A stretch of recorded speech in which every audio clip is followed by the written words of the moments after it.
আমরা সরকারের কাছে অনুরোধ করছি যে দয়া করে আমাদের গাড়ি থেকে করটা অন্ততপক্ষে মওকুফ করেন। মোটরসাইকেলের উপর নতুন অগ্রিম আয় কর বা এআইটি আরোপের সম্ভাব্য পরিকল্পনার প্রতিবাদে অবস্থান কর্মসূচি পালন করেছে বাইকাররা।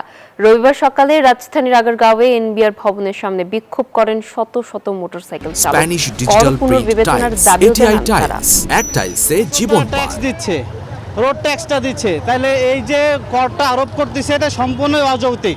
আমরা সরকারের কাছে অনুরোধ করছি যে দয়া করে আমাদের গাড়ি থেকে করটা অন্ততপক্ষে মওকুফ করেন। আন্দোলনকারীরা জানান প্রস্তাবিত খসড়া অনুযায়ী 125 সিসির মোটরসাইকেলের উপর 5,000 এবং 165 সিসির উপর বার্ষিক 10,000 টাকা কর দিতে হবে, যা সাধারণ মানুষের উপর মরার উপর খড়ার ঘা হয়ে দাঁড়াবে।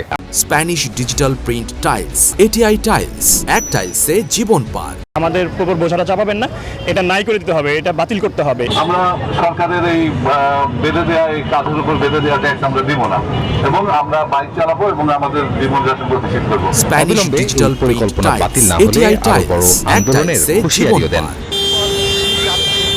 কর পুনর্বিবেচনার দাবি জানিয়ে এনবিআর চেয়ারম্যান বরাবর একটি স্মারকলিপি দেন আন্দোলনরত বাইকাররা।